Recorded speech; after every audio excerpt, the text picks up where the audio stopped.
প্ৰতিগৰাকী অসমীয়াই কিছুমান কথা উপলব্ধি কৰাৰ সময় আহিছে, কিছুমান কথা ৰাজনৈতিকভাৱে বিশ্লেষণ কৰাৰ সময় আহিছে। ধুবুৰী গোৱালপাৰাত যি উচ্ছেদ চলিছে, সেই উচ্ছেদৰ বিৰোধিতা কৰি আছামে কৈছে যিহেতুকে সেই মানুহখিনিৰ নাগৰিকত্ব আছে, সেয়েহে মানৱীয়তাৰ খাতিৰত এনে উচ্ছেদ চলোৱা অনুচিত।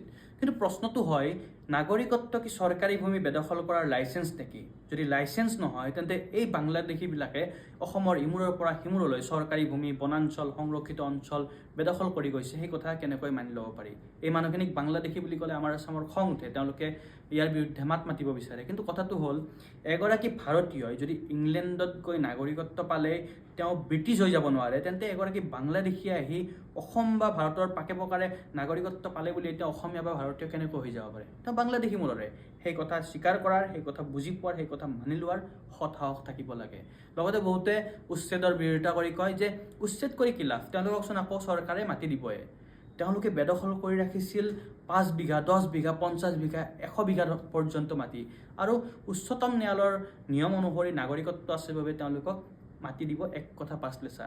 দুয়োটা সংখ্যাৰ বৃহৎ পাৰ্থক্য আছে, সেয়া কিন্তু আমি বুজি পোৱা উচিত। বেদখলকাৰীসকলে কান্দি কান্দি কয় তেওঁলোকৰ আগতে মাটি আছিল বৰপেটাত, তেওঁলোকৰ আগতে মাটি আছিল জলেশ্বৰত। কিন্তু বৰপেটাত, জলেশ্বৰত মাটি থকা সকলে নদীয়ে মাটি কাঢ়িলে বুলিয়ে তেওঁলোকে ধুবুৰী গোৱালপাৰাত কিয় বেদখল কৰিব যায়, সেয়াও ডাঙৰ প্ৰশ্ন।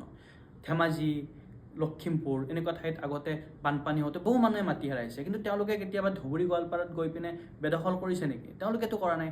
তেন্তে এই মিঞাসকলে এখন জিলাৰ পৰা আন এখন জিলাত গৈ কিয় বেদখল কৰে?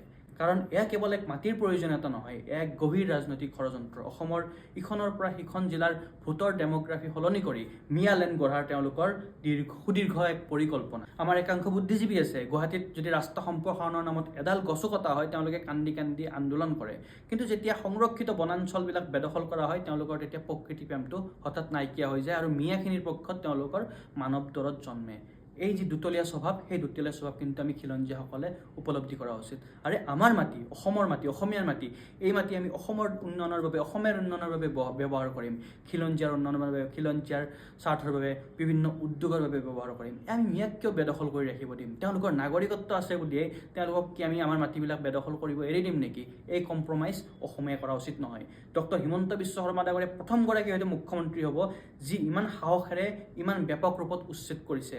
প্ৰতিগৰাকী খিলঞ্জীয়াই এই পদক্ষেপৰ পক্ষে থিয় দিয়া উচিত, তেওঁৰ লগত থিয় দিয়া উচিত, মানসিকভাৱে, নৈতিকভাৱে তেওঁক সমৰ্থন কৰা উচিত, যাতে মিয়াৰ চক্ৰান্ত, কংগ্ৰেছৰ চক্ৰান্ত, বামপন্থী চক্ৰান্ত আমি উফৰাই দিব পাৰোঁ, আৰু অসমক সুদীৰ্ঘ সময়ৰ বাবে আমি জীয়াই ৰাখিব পাৰোঁ, খিলঞ্জীয়াৰ অস্তিত্ব সুৰক্ষিত কৰি ৰাখিব পাৰোঁ। ভিডিঅ'টো এইখিনি আছিল। ধন্যবাদ। যদি কথাখিনি এগ্ৰী কৰে, শ্বেয়াৰ কৰি দিব।